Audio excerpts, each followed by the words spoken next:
Hello friends, 2022 हम लोग का हो गया था प्रीवियस ईयर पेपर। अब 2023 करते हैं आज। इसके बाद 2 पेपर और बचा है।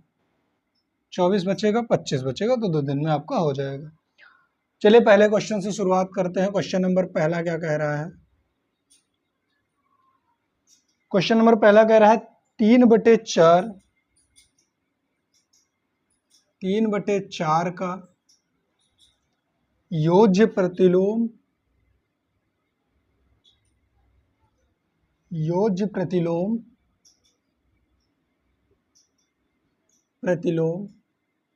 का गुणात्मक प्रतिलोम निकालिए।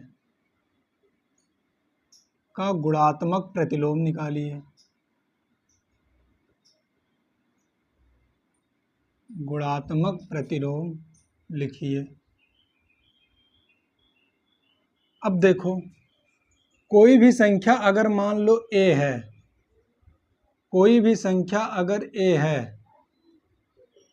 तो उसका योज्य प्रतिलोम क्या होगा? a का योज्य प्रतिलोम, कोई भी संख्या मान लो a है तो a का योज्य प्रतिलोम क्या होगा? -a। ये याद कर लो, कोई भी संख्या अगर a है तो उसका योज्य प्रतिलोम क्या होगा? -a। यानी उस संख्या और उसके योज्य प्रतिलोम को अगर हम जोड़े तो आंसर कितना आना चाहिए? 0 आना चाहिए। तो a और -a को जोड़ोगे तो 0 आएगा। तो 3/4 का योज्य प्रतिलोम क्या होगा? ये एक संख्या है। 3/4 का योज्य प्रतिलोम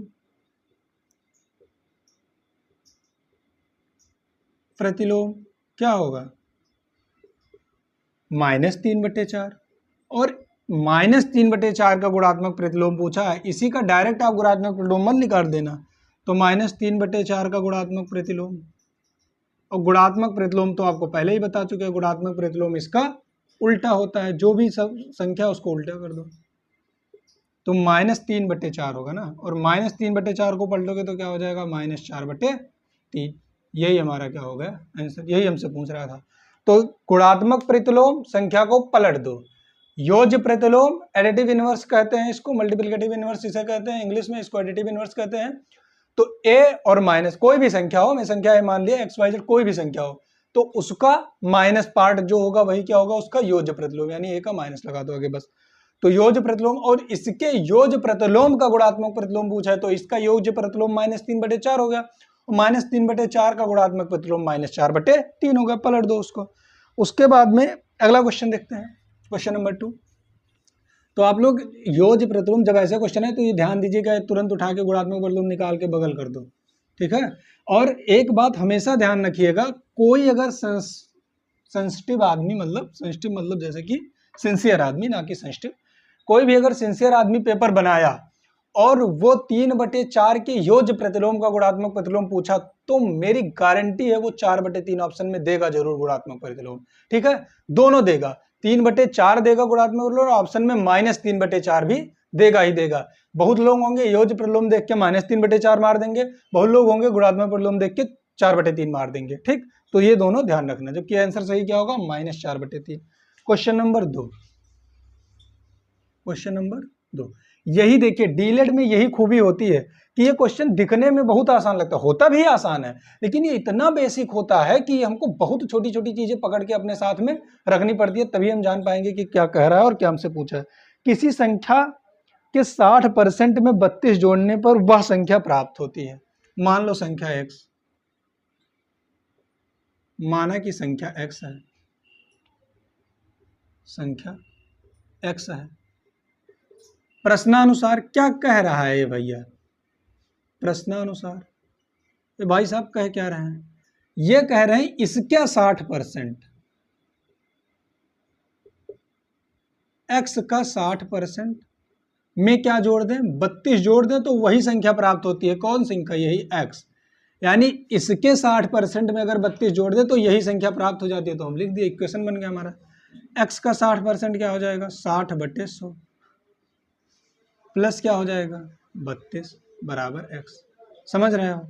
60x, एक जीरो से एक जीरो काट दो, 6x बराबर 10 प्लस 32 बराबर x। तो 6x बराबर प्लस ये 1 है, एलसीएम ले लो, 10 हो जाएगा, 10 से 10 कट गया 6x प्लस 1 2 हम 10 हो 320, 32 को 10 से गुणा करोगे बराबर x हो गया। ठीक, तो एक और स्टेप लिख लो, 10x हो जाएगा, x को उधर ले जाओगे तो 10x बराबर, ऐसे समझ नहीं पाओगे, ऐसा लिख लो 6x प्लस 320, 10 को उधर ले जाओ कितना हो गया 10x हो गया, इसी को इधर ले आओ तो 10x और ये 6x को इधर लेके जाओ माइनस 6x हो जाएगा बराबर बचेगा 32। ठीक है, अगर आप ना समझ पाए, हो सकता है बहुत लोग इस चीज में कंफ्यूज होते हैं कि 32 उधर कैसे चला गया बिना माइनस के, तब जब हम एक टर्म ले जाएंगे, तब पहले माइनस होता है, जब हम पूरा टर्म ही इधर उधर कर देंगे तब प्लस या माइनस, कोई भी साइन चेंज नहीं होती है। तो आप ऐसे ही कर लें, देखो 32 320 ऐसे ही रहने दो बराबर 10x है, 10x रहने दो, उधर लेके चले जाओ तो क्या हो जाएगा ये 6x। अब तो समझ गए ना, अब पूरा टर्म इधर ले आओ, 10x में हम x को बेसिकली अपने राइट हैंड साइड में लेफ्ट हैंड साइड में रखते हैं तो आसान रहता है। 10 माइनस 6x कितना हो जाएगा 4x बराबर कितना हो जाएगा 320, कोई दिक्कत नहीं है, 4 से काट दो, x बराबर कितना हो जाएगा 320/4, तो 4 8 32 8 0 0, तो x बराबर कितना हो जाएगा 80। तो संख्या क्या है 80।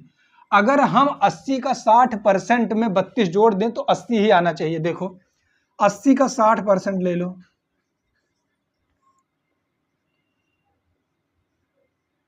कितना हो गया प्लस 32, 80 का 60% 48, और 48 में 32 जोड़ो कितना गया 8 2 10 के 0 4 3 7 1 8, 80 आ गया। इसका मतलब हमारा आंसर क्या है, एकदम में सही है। ठीक, तो ये ध्यान रखना कि अब देखिए क्या, ये छोटा क्वेश्चन थोड़ी है, ये मतलब है तो छोटा क्वेश्चन, लेकिन अगर देखे करने में क्या लग रहा है, बड़ा लग रहा है, और आप डिटेल करेंगे तो है बड़ा, ये पूरा समझाने के लिए इतना बड़ा। और है कितने नंबर का, 1 नंबर का है।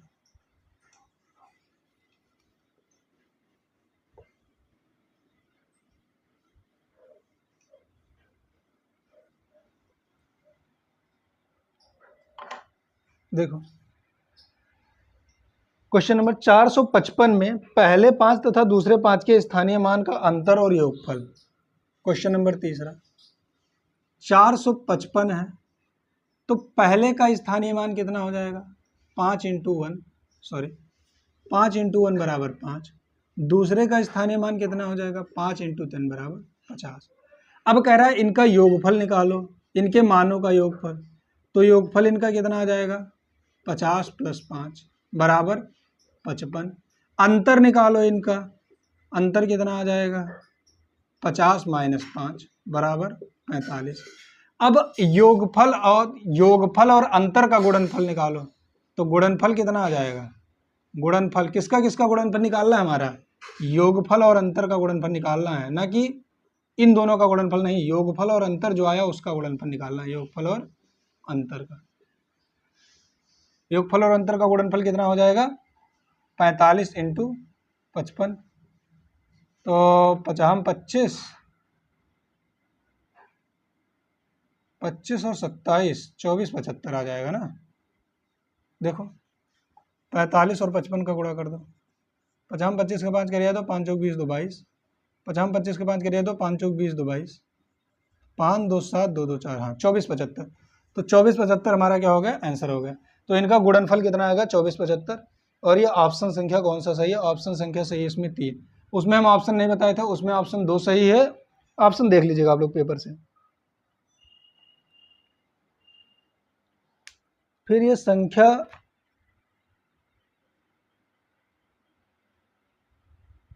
चलिए क्वेश्चन नंबर हम देख के करवा देंगे, क्योंकि इसमें पेपर में सही से दिख नहीं रहा है, तो मैं गूगल पे देख लूंगा फिर से पेपर, जब मैं निकलवाया था पेपर ना पहले, तो ये पेपर मेरा मिटल गया है, तो क्वेश्चन नंबर 4 इसमें सही से दिख नहीं रहा, तो पता नहीं चल रहा है कि क्या लिखा है, तो मैं क्वेश्चन नंबर अगले पेपर में इसको चौथा करवा दूंगा। क्वेश्चन नंबर 5 देखते हैं, कह रहा है 25, क्वेश्चन नंबर 5, 25 + 3/100 + 4/1000, 25 + 3/100 + 4/1000 की वैल्यू याद कीजिए। देखो बहुत सिंपल तरीके से करेंगे इसको, चाहे आप एलसीएम लीजिए, लेकिन कोई मतलब नहीं एलसीएम लेने में। ठीक, 25 प्लस अगर 100 है सीधा सा मतलब तो 0.03, 2 डिजिट बाद लगेगा तो एक डिजिट तो है, एक डिजिट अपने मन से बढ़ा देंगे, पॉइंट लगा देंगे। इसमें 3 डिजिट बाद लगेगा तो 4, 2 डिजिट हमको बनाना पड़ेगा, 0 लगा दें। ऐड कर दो इसको, देखो 0.004 को ऐड करेंगे किसमें 0.03, पॉइंट के नीचे पॉइंट होना चाहिए, फिर ऐड करेंगे किसमें 25 में 0.000, 4 3 0.25, तो कितना आएगा, इसका आंसर कितना जाएगा 25.034। और ये ऑप्शन नंबर कौन सा है 25.034, ऑप्शन नंबर हमारा तीसरा क्या है, एकदम से सही। ठीक, आपके पास दूसरा तरीका भी है, आप जाइए एलसीएम लीजिए, तो ये हो जाएगा 2500, ये 3 है तो 1000 का एलसीएम 25,000 हो जाएगा, फिर 100 से काटेंगे 10, ये 30 हो जाएगा, ये 4 का 4 ही रहेगा, उसको जोड़िए फिर भाग कीजिए, बात क्या आएगी, सिंपल आएगी, सेम आएगी, यही आएगी। ठीक, क्वेश्चन नंबर 5 हो गया। अति लघु उत्तरीय की तरफ चलते हैं, अति लघु उत्तरीय की तरफ चलते हैं हम लोग, अति लघु उत्तरीय की तरफ चलते हैं। क्या कह रहा है, 20 सही 2/3 मीटर, क्वेश्चन नंबर 6, 20 सही 2/3 मीटर लंबी रस्सी में से 20 सही 2/3 मीटर लंबी रस्सी में से 5 सही 1/3 मीटर का काटा गया है, मीटर काटा गया है, शेष रस्सी की लंबाई याद कीजिए। ठीक है, देखो रस्सी की कुल लंबाई ऐसे लिख लो, रस्सी की कुल लंबाई, कुल लंबाई 20 सही 2/3, मतलब 20 3 60 और 2 62/3। ठीक, मिक्स्ड फ्रैक्शन था, इसको तो हम नॉर्मल फ्रैक्शन करते हैं। उसके बाद में फिर काटा गया हिस्सा,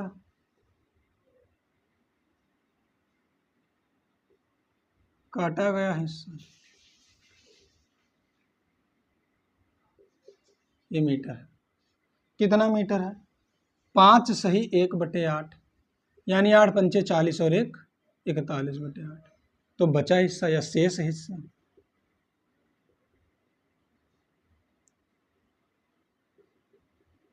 भैया टोटल में से जो काटा गया उसको निकाल दो, 62/3 में से कौन से काटे गए, 41/8 काटे गए, इनको निकाल दो, 8 तिरिक 24 हो जाएगा एलसीएम इनका, 3 अट्ठे 24, 8 दूनी 16 के 6 कह रिया है 1, 8 6 48 और 1 49, 496 में से 8 तिरिक 24, 3 एकम 3 और 4 3 12, 123 निकाल दो, तो 6 में 3 गया बचेगा 3।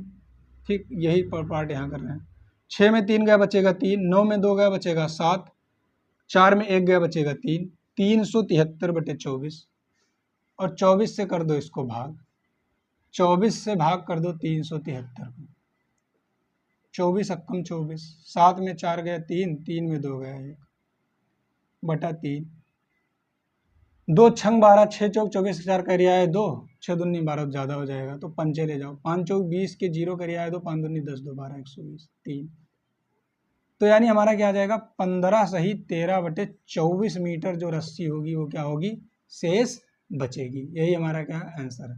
ठीक है, ये एक एक नंबर के क्वेश्चन हैं, सोच लो आप, एक एक नंबर के क्वेश्चन है कुछ नहीं इसमें क्वेश्चन में, बस स्टेप है कई। ठीक है, ये हो गया क्वेश्चन नंबर 6। क्वेश्चन नंबर 7 की तरफ चलते हैं।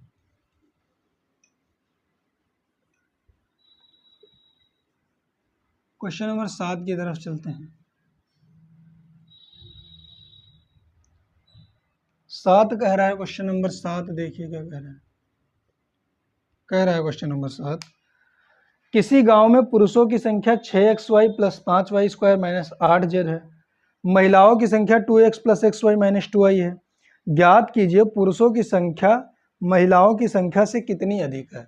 अब इसका सेम मतलब है कि इसमें देखो मुझे टर्म नहीं पता है, मुझे एक वेरिएबल दे दिया गया है। ठीक है, मुझे क्या दे दिया गया है, वेरिएबल दे दिया गया है, मुझे ये नहीं पता है कि कौन सा बड़ा है कौन सा छोटा है, लेकिन जो आगे स्टेटमेंट कह रहा है कि पुरुषों की संख्या महिलाओं की संख्या से कितनी अधिक है। दैट मीन्स कि पुरुष ज्यादा है।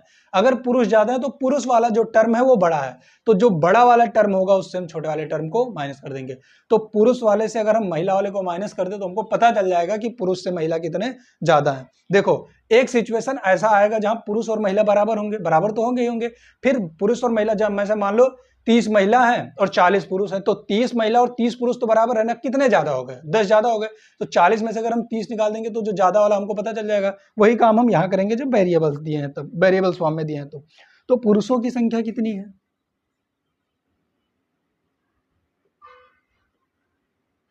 पुरुषों की संख्या 6xy plus 5y square minus 8z। ठीक, और महिलाओं की संख्या कितनी है,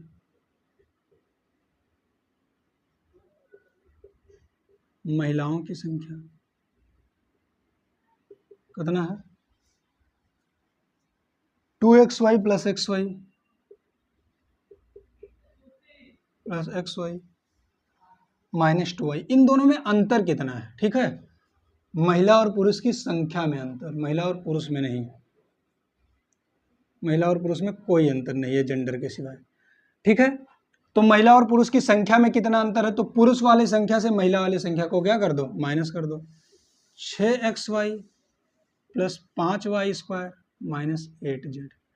किसको माइनस करेंगे, महिला को माइनस करेंगे, मतलब महिला की संख्या को माइनस करेंगे।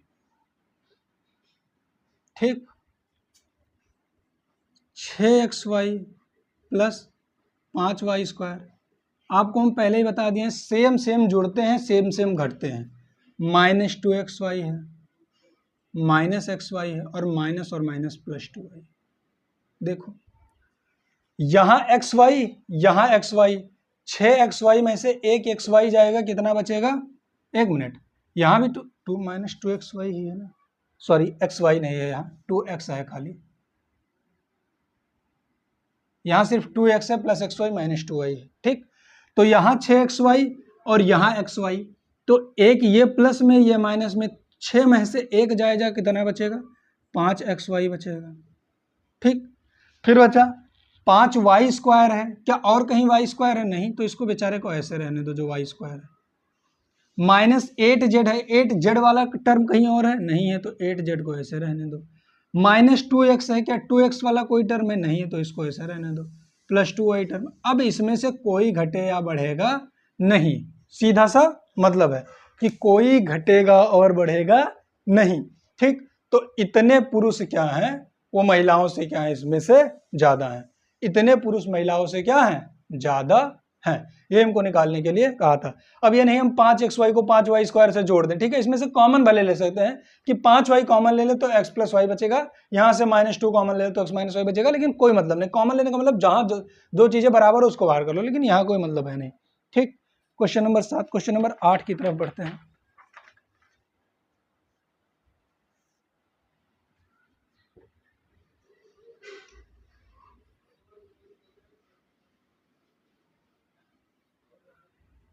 क्वेश्चन नंबर 8 की तरफ बढ़ते हैं।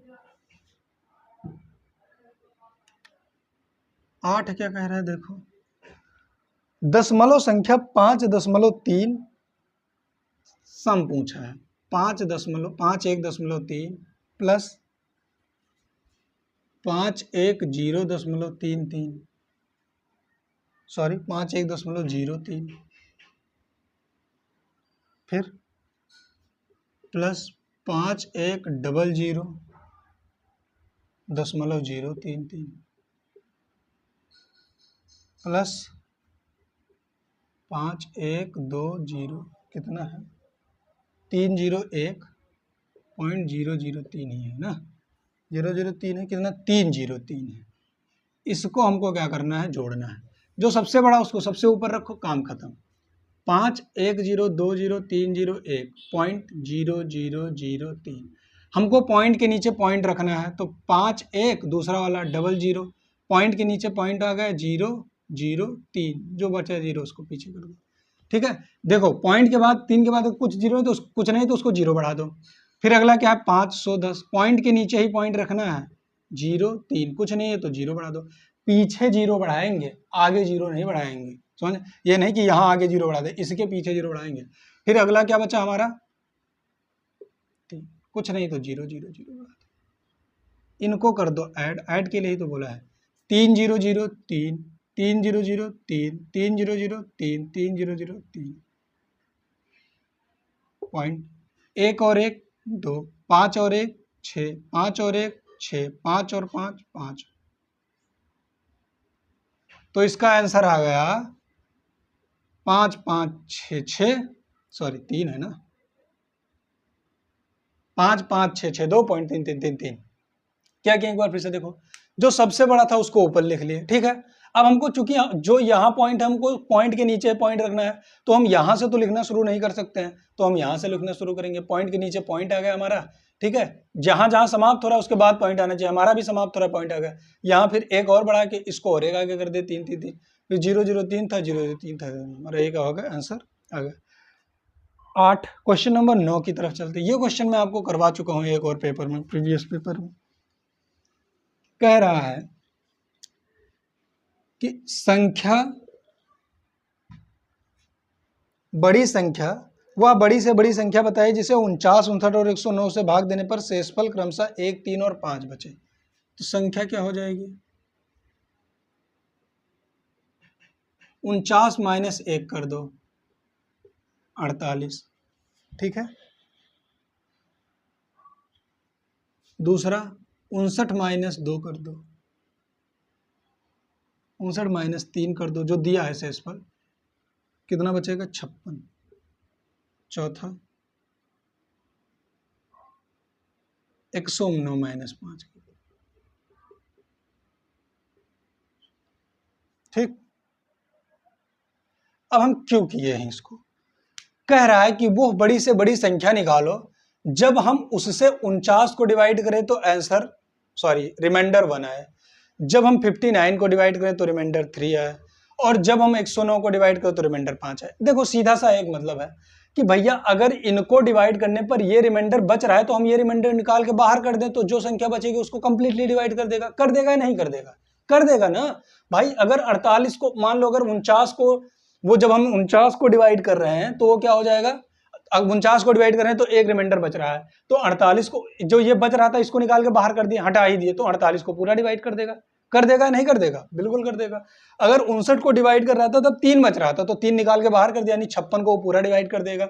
और 109 में से हम 5 निकाल, जब 109 को डिवाइड कर रहे थे तो 5 लास्ट में बच रहा था, तो जो लास्ट में बच रहा है उसको खत्म कर दो, खत्म कर दिया, 104 बचा। अब जब 104 बचा तो 104 को कंप्लीटली भाग कर देगा। और आपको पता होगा 3 संख्याएं हैं, और वो सबसे बड़ी से बड़ी संख्या क्या होगी जो इन तीनों को डिवाइड करेगी, इन सभी का मासा, यानी HCF, ठीक है, महत्तम समापवर्तक। ऐसी बड़ी से बड़ी संख्या जो किसी नंबर को पूर्णतः डिवाइड करती है वही उसका क्या होता है, मासा होता है। तो हम मासा निकाल लेंगे इन तीनों का, ठीक है, बस हमको पता चल जाएगा। मासा ऑफ किसका निकाल लो, 48, 56, 104 का, ठीक। 56 से सब ठीक है, तो सबसे पहले हम क्या निकाल ले, मासा ऑफ 56 और 104 अलग अलग करके निकालेंगे भाग विधि से।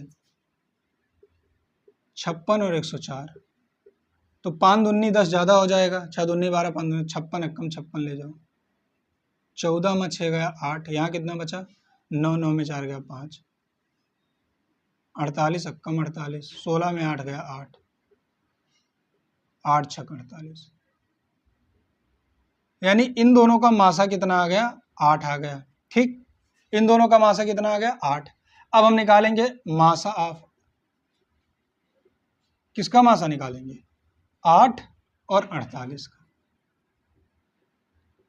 8 और 8, ये तरीका होता है 8 48 का 8 से डिवाइड, 8 6 48, यानी मासा ऑफ 48, 56 और 104 8। अतः वो बड़ी से बड़ी संख्या 8 होगी जब हम 49 को डिवाइड करेंगे 8 से तो रिमाइंडर 1 आएगा, जब 59 को डिवाइड करेंगे तो रिमाइंडर 3 आएगा, और जब 109 को डिवाइड करेंगे तो रिमाइंडर 5 आएगा। अगर आपको मेरी बात पर विश्वास ना हो तो आपके पास ऑप्शन क्या है, करना पड़ेगा। मेरी बात पर विश्वास नहीं, सवाल करना पड़ेगा, करके देख लो। 8 पे 49, विश्वास इतना जल्दी किसी पे मत करो।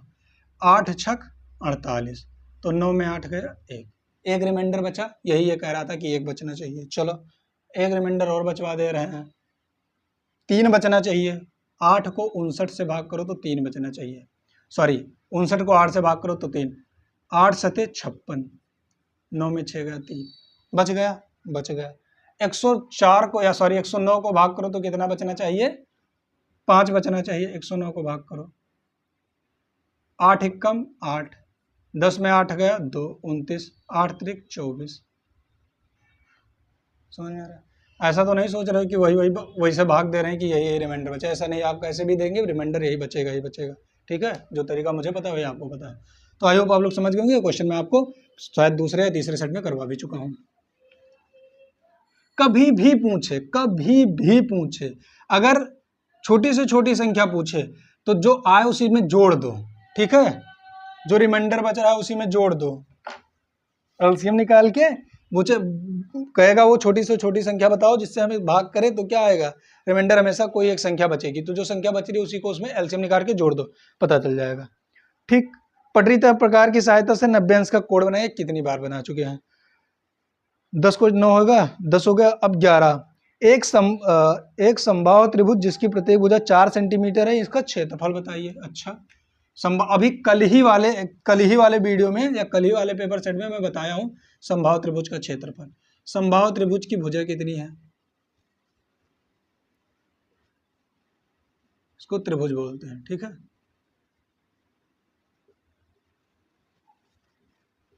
मान लो ए 4 सेंटीमीटर है, और करवाया भी यही क्वेश्चन ही करवाया हूं। ठीक है, क्षेत्रफल क्या हो जाएगा, अभी किसका क्षेत्रफल मैं ले रहा हूं, समबाहु त्रिभुज का, √3/4 ए स्क्वायर हो जाता है। क्या हो जाता है,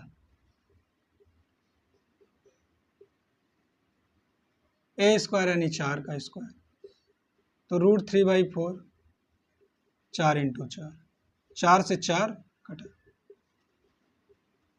सेंटीमीटर स्क्वायर। ठीक है, ऐसे है। अगर और आगे करना है आपको, √3 की वैल्यू रख दो, √3 की वैल्यू 1.77 होती है, कोई मतलब नहीं रखने का, आप यहीं छोड़ दो। ठीक है, हाँ अभी पूछ ले कि 3 दशमलव प्लेस तक नहीं आलो तब रखनी पड़ेगी वैल्यू हमको, यहाँ ऐसा कुछ नहीं पूछा है।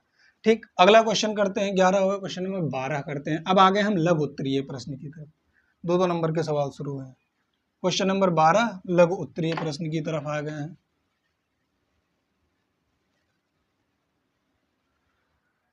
एक आयताकार बगीचे की लंबाई और चौड़ाई का अनुपात,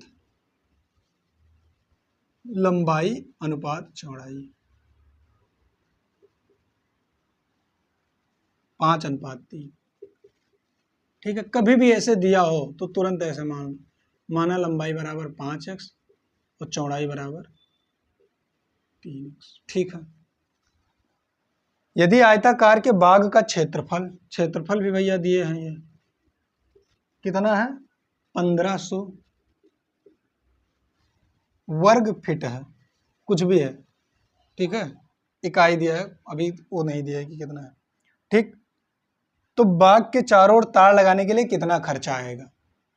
देखो क्षेत्रफल क्या होता है, L × B, लंबाई गुणे चौड़ाई, यानी 1500। लंबाई हमारी है 5x × 3x बराबर कितना हो जाएगा, 1500। 5 × 15 और x × x 2x नहीं होता, x + x 2x होता है। x × x क्या होता है, x स्क्वायर बराबर 1500। काट दो, 15 एकम 15, 15 एकम 15, यानी x स्क्वायर बराबर कितना आ गया, 100। और x स्क्वायर बराबर 100 आ गया तो एक इसका स्क्वायर है, 10 का स्क्वायर है, स्क्वायर से स्क्वायर कटा यानी x बराबर आ गया। अगर x बराबर 10 आ गया तो हमसे पूछा है कि तार का मूल्य 12 फीट है, तो इसके चारों तरफ तार लगाने के लिए, देखो ये कोई आयताकार मैदान है, ABCD। अब कह रहा है इसके चारों तरफ तार लगाने के लिए हमको क्या चाहिए, तार लगाना है तो हमको कितना, भाई तार लगाने के लिए हमको पता होना चाहिए हमको तार कितना चाहिए। तो देखो अगर क्षेत्रफल की बात करेगा तो ये पूरा पोर्शन आएगा, अंदर वाला भी पोर्शन। खाली अगर तार लगाएगा तो अंदर तो तार कोई लगाया नहीं खेत में, कि खेत में कोई अंदर तार लगाता है, भाई तार लगाओ, खेती कहाँ करोगे। तार का मतलब समझ रहे हो ना, ये तार बिजली वाला तार नहीं, वो लोहे का तार आता है ना, जैसे मतलब जानवर कोई अंदर ना घुसे, तो ये तार इधर क्या करेगा, लगाएगा। तो तार उसके परिमाप पे ही लगाएगा ना, चारों तरफ लगाएगा। तो हम पहले इसका परिमाप निकाल लें। तो जितना परिमाप होगा, यानी इसकी परिमाप की लंबाई चौड़ाई या जितना इसका परिमाप होगा वही तो क्या होगा, उतना ही तार लगेगा। तो हम सबसे पहले परिमाप निकाल लें। परिमाप क्या हो जाएगा, पता है आपको, 2l + b होता है 2। अच्छा l + b तो हम निकाले नहीं, x बराबर 10 आ गया तो पहले लंबाई निकाल लो। भाई x बराबर 10 आ गया तो लंबाई कितनी हो जाएगी, 5 × 10 = 50। अब यूनिट मान के हम चलेंगे, ठीक है, क्योंकि ये कुछ दिया नहीं है कि क्या है, इकाई मान के कुछ चलेंगे, यानी ये मीटर सेंटीमीटर कुछ भी हो सकता है। चौड़ाई कितनी आ गई, 3 × 10 यानी बराबर 30 यूनिट आ गई। ठीक है, वर्ग फिट दिया हुआ है, ठीक है, फिट मान के चलो।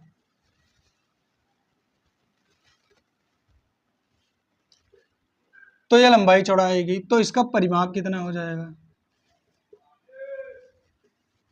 परिमाप 2l + b, 2 × l कितना है 50 + 30, 50 और 30 80 8 दूनी 16, 160 फिट आ गया। 160 फिट आ गया क्या, परिमाप इसका 160, यानी टोटल लंबाई चौड़ाई जो दोनों मिला के कितना 160 है, यानी हमको 160 फिट तार लगेगा।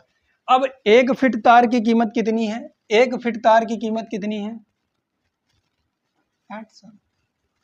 सॉरी, एक फिट तार की कीमत ₹12। तो 160 फिट की कितनी होगी,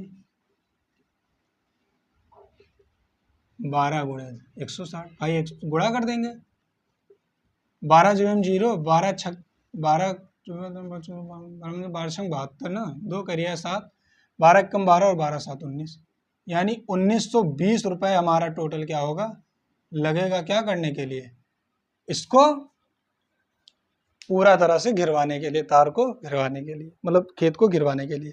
ठीक है, वही कह रहा है कि बाग के चारों ओर तार लगाना है तो कितना खर्चा आएगा। अगर एक फीट तार की कीमत 12 रुपए है तो हम पहले निकालेंगे ना कि टोटल लेंथ कितनी है, उस बाग की लंबाई चौड़ाई या परिमाप हम निकालेंगे कि कितना है, 160 फीट है उसका परिमाप, यानी 160 फीट लंबाई चौड़ाई दोनों मिलाकर है। अगर 160 फीट है तो हमको कितना तार लगेगा, 160 फीट है तो 160 फीट तार लगेगा। 160 फीट तार, अगर एक फीट तार 12 रुपए की तो 160 फीट कितना होगा, 1920 रुपए का। 1920 रुपए में घेर के क्या कर देगा, खत्म कर देगा और खुद घेरेगा। तो ठीक, आई समझ गए आप लोग। तो हम पहले समझ लीजिए एक बार, लंबाई चौड़ाई कभी भी रेशियो में दिया हो तुरंत उसको 5x 3x मतलब जो भी दिया उसको x में मान लो। ठीक, उसके बाद में हमको क्षेत्रफल दिया था।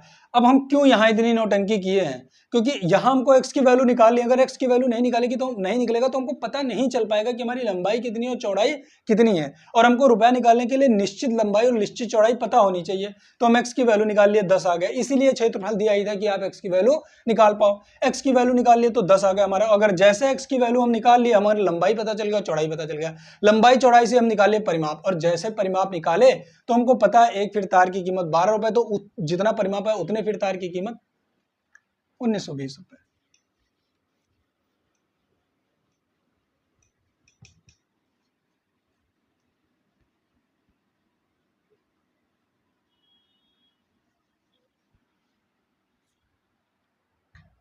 तेरह देखिए, क्वेश्चन नंबर 13,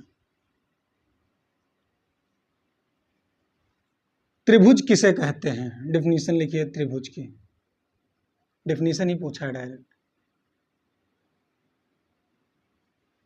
देखिए, तीन रेखाओं से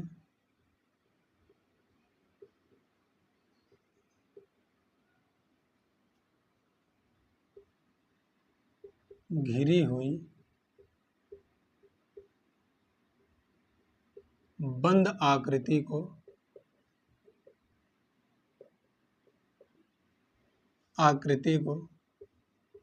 त्रिभुज कहते हैं।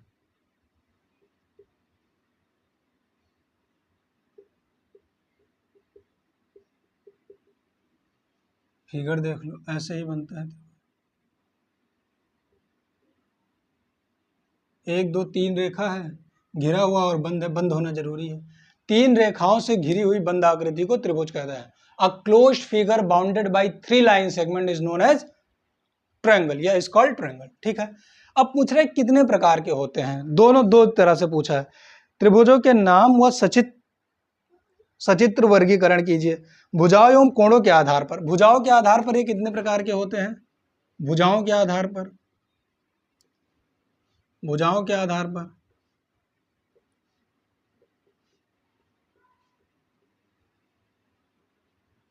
पहला समबाहु, 3 प्रकार के होते हैं। दूसरा समद्विबाहु, समद्विबाहु। तीसरा विषमबाहु।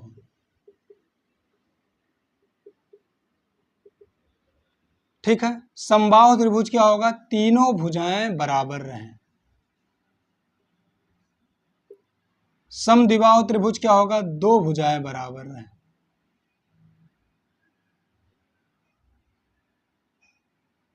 और विषमबाहु क्या होगा? कोई भुजा बराबर ना रहे। ठीक है, फिगर में आपको देखने को लगेगा लेकिन ये बराबर नहीं है, तीनों भुजाएं अलग अलग। समबाहु त्रिभुज तीनों भुजाएं बराबर, समद्विबाहु त्रिभुज कोई 2 भुजा बराबर, जरूरी नहीं यही हो बराबर हो, कोई 2 भुजा बराबर। और विषमबाहु त्रिभुज कोई भुजा आपस में बराबर ना हो। ये किसके आधार पर होता है? भुजाओं के आधार पर। फिर हमसे कोणों के आधार पर भी पूछा है, कोणों के आधार पर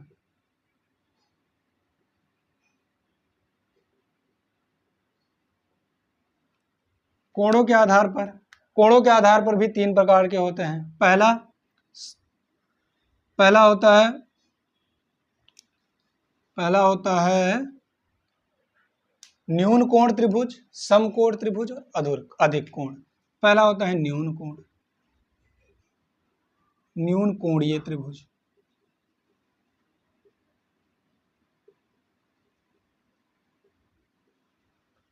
न्यून कोणीय क्या आ जाएगा? जो इसकी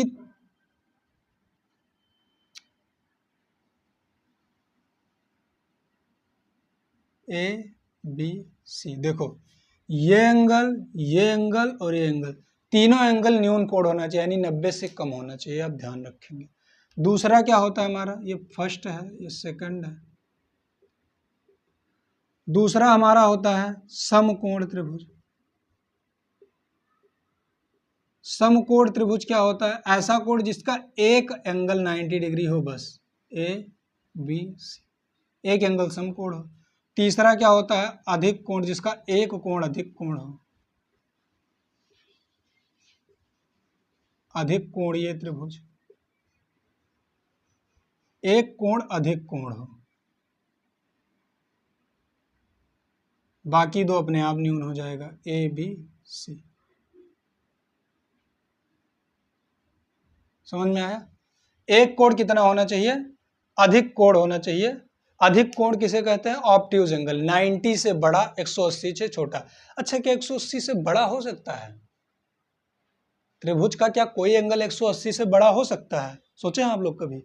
कैसे हो सकता है? त्रिभुज के तीनों कोणों का योग ही 180 होता है, अंतः कोणों का योग, तो 180 से तो बड़ा हो नहीं सकता।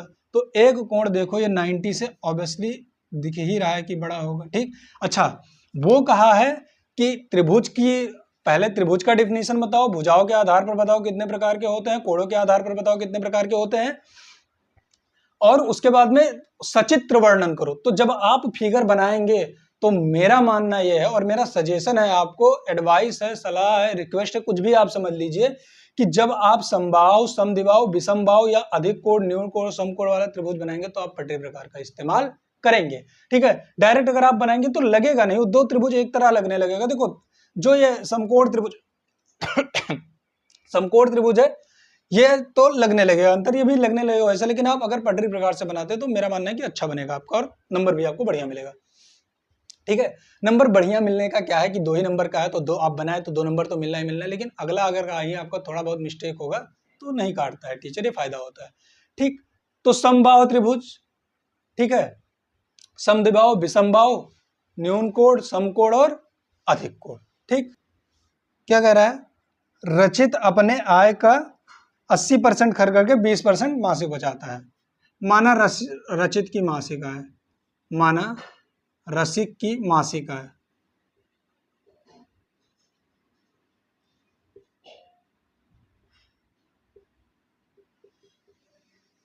रुपए एक्स रुपए वो कमाता है, खर्च कितना किया वो, और बचत कितना, खर्च का तो मतलब ही नहीं, बचत कितना किया, रुपए 120। ठीक, प्रश्नानुसार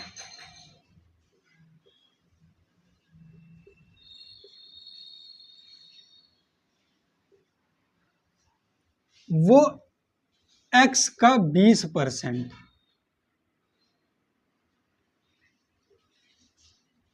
एक्स का 20% बराबर 120। अब ये आप लोगों को बहुत अच्छे से समझना पड़ेगा कि हम कह क्या रहे हैं। देखो, बचत की 120 रुपए, वो 80% खर्च कर देता है। मान लो 100% है उसका टोटल अमाउंट, भाई 100 में से वो क्या कर दिया, 80% कर दिया खर्चा, बचा कितना, 20% ही तो बचा। भाई 80% वो खर्च कर देता है तो बचाता कितना है, 20% ही तो बचाता है। कोई भी पैसा कमाएगा तो हम कुछ भी निकालते हैं तो 100% में से ही तो निकालते हैं। तो 120 रुपए वो बचाता है, और परसेंट में कितना बचाता है, वो खर्च कितना करता है, 80% करता है। तो बचत, अगर एक काम करो, पूरा लिख लो, मासिक आय बराबर कितना होगा, रुपए 180। तो खर्चा कितना किया, 80%, और बचत कितना हो गया, तो भैया 80% खर्च कर दिया तो 100% में से 20% घटा दो, सॉरी 80% घटा दो, तो कितना बचेगा, 20% बचेगा। और दिया बचत,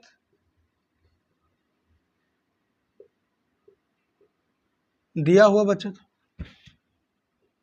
रुपए 120।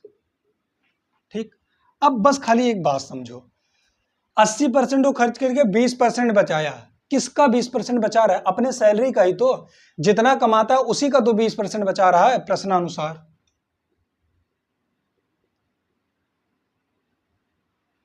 एक्स का 20% बचा रहा है वो, और जो बचा रहा है वो 120 रुपए ही तो है, ये भी बचत ही है, ये भी बचत ही है। अपने आय का 20% बचाता है तब कितना बचा पाता है, 120 रुपए बचा पाता है। तो एक्स का 20% हम निकाल लिए, एक्स का 20% कितना हो जाएगा, एक्स इंटू 20/100, 2 कम 2, 2 पंचे 10, तो एक्स बराबर 120 इंटू 5, 12 पंचे 60, यानी 600 रुपए वो क्या है, उसकी मासिक आय है। 600 रुपए क्या है, उसकी मासिक आय है। 600 रुपए वो महीना कमाता है, लेकिन पूछा क्या, उसकी वार्षिक आय पूछा है। तो एक महीने में अगर वो 600 रुपए कमाता है तो वार्षिक आय क्या हो जाएगी,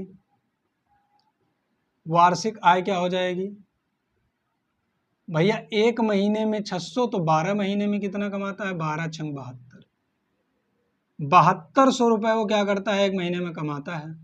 तो ये इसकी हो गई वार्षिक आय। ठीक, ये क्या हो गई, वार्षिक आय। क्या हो गई, ये वार्षिक आय हो गई। अब एक बात बताओ, वो खर्च कितना करता है, 80% ही तो खर्च करता है, खर्चा निकाल लो उसका, खर्चा करता है 80%, किसका 80%, इसी 600 का ही तो 80% खर्च करता है भैया, 600 का ही तो 80% खर्च करता है, जितना कमाता है उसी का 80% खर्च करता है। तो 848, 480 रुपए वो मासिक खर्च करता है, तो वार्षिक कितना खर्च करेगा, ये वार्षिक खर्चा कितना होगा इसका, 480 गुणे 12, तो 12 जीरो 0, 12 अट्ठे 96 के 6 करिया 9, 12 24 12 चौक 48, 48 और 9 9 8 17, 5760 रुपए वो क्या करता है, खर्चा कर देता है, उड़ा देता है।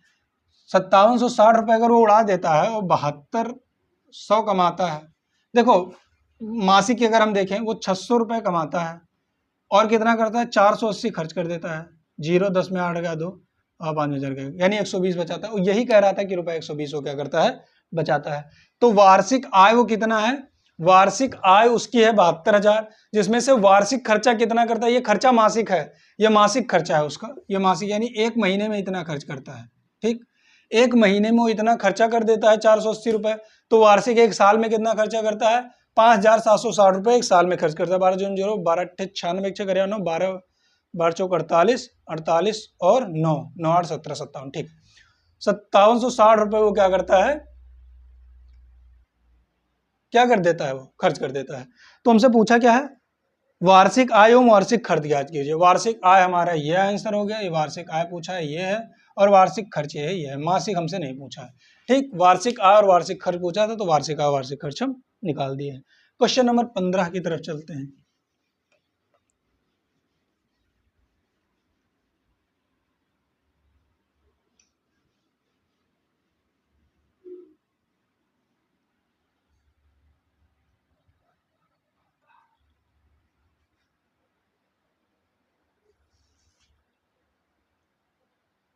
पंद्रह, फूलों का नाम गेंदा, जूही, चंपा, चमेली।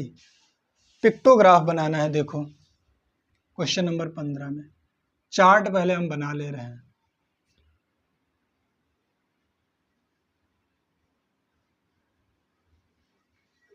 उसी हिसाब से हम पिक्टोग्राफ बनाएंगे।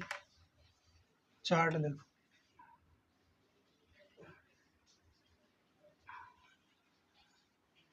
फूलों का नाम, फूलों की संख्या,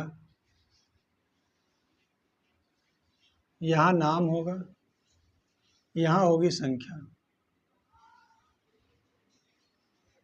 और ये पिक्टोग्राफ होगा यहाँ। ठीक, चल ही नहीं रहा है। फूलों का नाम पहले पहले ही दे दिया है, गेंदा। गेंदा की संख्या है 25। फिर जूही है,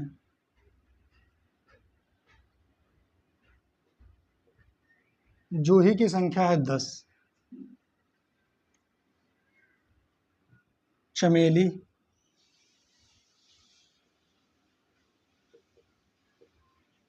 चमेली की संख्या है 15। रजनीगंधा, रजनी लिख दे रहे हैं आप लोग, पूरा समझ लीजिए। रजनी बेचारे हैं, रजनी है 45, और एट लास्ट में गुलाब है। सी गुलाब सबसे बाद में आया, गुलाब है 35। ठीक,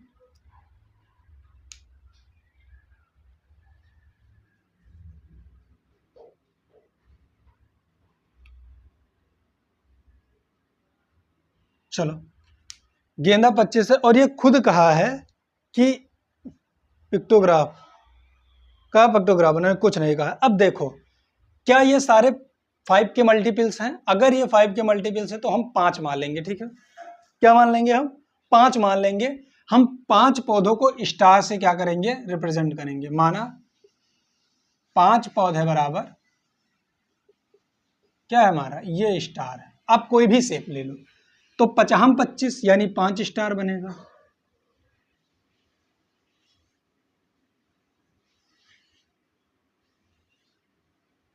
5 5 10, 5 15, 5 20, 5 25, 5 दूनी 10, 2 स्टार बनेगा।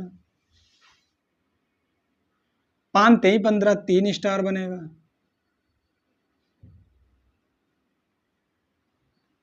45 5 9 45, 9 स्टार बनेगा।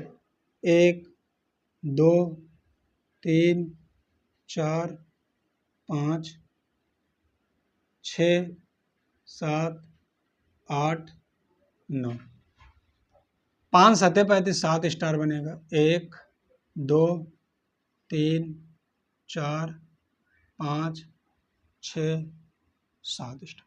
यही हमारा क्या होगा, पिक्टोग्राफ। कई क्वेश्चन करा चुके हैं, आप लोग को एकदम आता होगा। क्वेश्चन नंबर 15 होगा। क्वेश्चन नंबर 16 की तरफ बढ़ते हैं।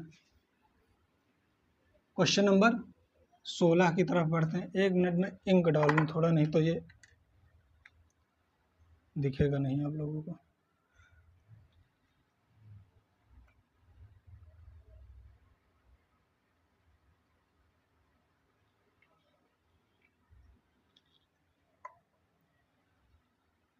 क्वेश्चन नंबर 15 हो गया। क्वेश्चन नंबर 16 की तरफ बढ़ते हैं।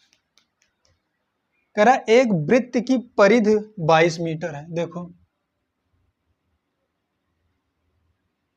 वृत्त की परिधि कितना है, वृत्त नहीं है, वृत्त है। वृत्त की परिधि दिया हुआ है हमको कितना, 22 मीटर। अगर आपको फार्मूला नहीं याद है तो आज से याद कर लो, 2 पाई आर। वृत्त की परिधि कितनी होती है, 2 पाई आर, और ये दिया कितना है, 22 हमको। तो 2 इंटू पाई की वैल्यू 22/7 गुणे r/22। तो ये 22 से ये 22 कट गया, बचा कितना, r बराबर कितना बचेगा, 2/7 r बराबर 1 बचा। तो r बराबर 7/, r बराबर कितना बचा, 7/2 सेंटीमीटर। तो हमसे पूछा है वृत्त का क्षेत्रफल ज्ञात करो, तो वृत्त का क्षेत्रफल भी आज से याद कर लो। वृत्त का क्षेत्रफल क्या होता है, पाई r² होता है, r स्मॉल ही कर लो जो मन का है, 22/7 पाई की वैल्यू, ठीक है। और r हम निकाल लेंगे 7/2,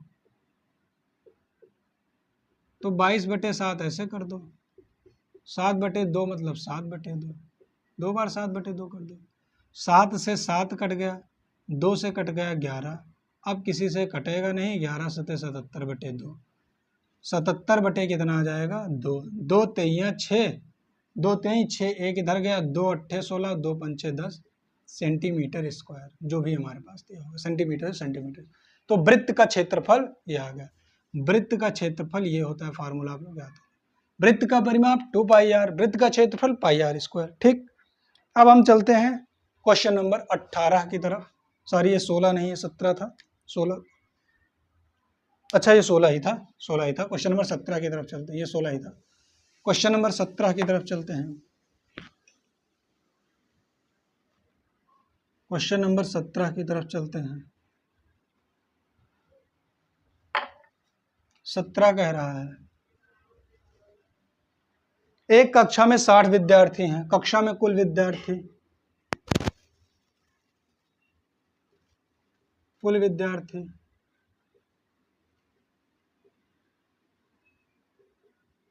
60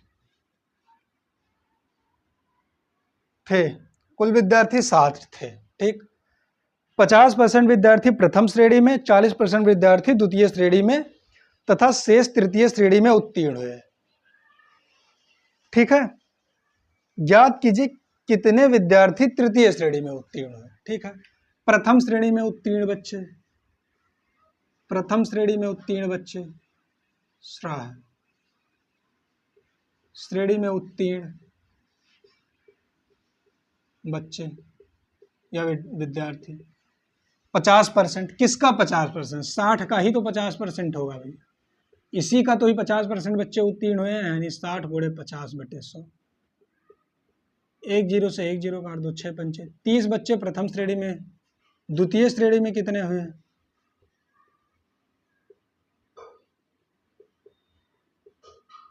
द्वितीय श्रेणी में कितने हुए, 40% बच्चे उत्तीर्ण हुए।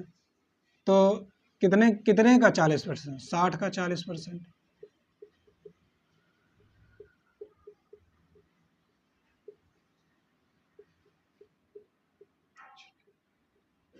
तो तृतीय श्रेणी में कितने बच्चे हुए होंगे, तृतीय श्रेणी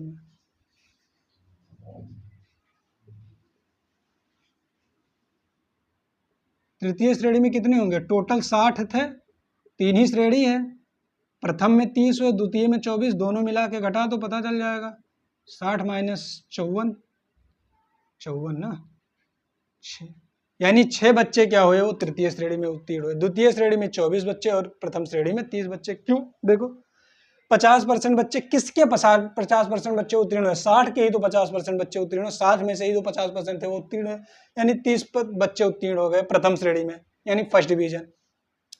सेकंड डिवीजन आया 24 बच्चे, थर्ड डिवीजन कितने आए, 6 बच्चे।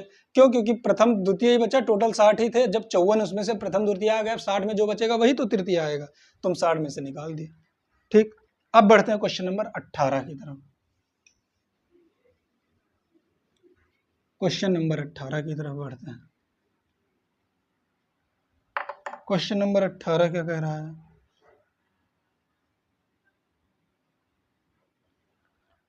यदि a बराबर -2 हो या a बराबर 2 हो, देख लें क्या है। यदि a बराबर -2 है तो पहला मान ज्ञात करो किसका, 5a² प्लस 4a माइनस 2 का, 5a² प्लस 4a माइनस 2 का। चलो इन्हीं का करते हैं। 5 इंटू -2 का होल स्क्वायर प्लस 4 -2 -2। आपको पहले से पता है अगर स्क्वायर होगा तो माइनस क्या हो जाएगा, प्लस हो जाएगा। तो 5 इंटू 4 हो गया, प्लस माइनस माइनस होता है, 4 दूनी 8 माइनस 2 हो गया। 5 चौके 20 माइनस 8 माइनस 2 हो गया। 20 में 8 जाएगा, कितना बचेगा 12, और 12 माइनस 2 कितना हो जाएगा 10। ये हो गया हमारा आंसर। दूसरा हमसे कह रहा है a³ plus 4a² plus 3a, a³ plus 4a² plus 3a। देखो a³ पावर जब भी ऑड होगा माइनस हमेशा माइनस में ही उतरेगा, प्लस -2 का होल स्क्वायर प्लस 3 इंटू -2। अब देखो 2 दूनी 4 दूनी 8, लेकिन रहेगा माइनस ही, क्यों, क्योंकि पावर ऑड नंबर है। 2 दूनी 4 प्लस हो जाएगा 4 गुणे 2, और प्लस माइनस माइनस हो जाएगा 3 दूनी 6। तो -8 और प्लस 4 दूनी प्लस 8 -8 प्लस 8 खत्म -6। हमारा क्या हो जाएगा, इसका आंसर हो जाएगा। जब भी पावर, ये जो घात ऊपर लगा है, ये जब भी घात इवन नंबर होगा तो अगर माइनस है तो प्लस ही आएगा, कितनी बार भी गुणा करेंगे। अगर ऑड नंबर होगा तो कितनी बार भी गुणा करेंगे माइनस ही आएगा। 2 दूनी 4 दूनी 8, 2 को 3 बार गुणा करेंगे 8 हो जाएगा, और 3 बार माइनस को करेंगे तो माइनस आ जाएगा। 2 को 2 बार करेंगे माइनस प्लस हो जाएगा, 4 दूनी 8 आ गया, प्लस में 8, और प्लस और माइनस माइनस होता 3 में 6, -8 प्लस 8 खत्म हो गया, -6 बचा। ये हमारा आंसर। आई होप आप लोग समझ गए होंगे। चलिए आज के लिए इतना ही, 18 क्वेश्चन हमारा पूरा हो गया। मिलते हैं अगले वीडियो में अगले सेट के साथ, सेट 2024। तब तक के लिए जय हिंद, पढ़ते रहिए।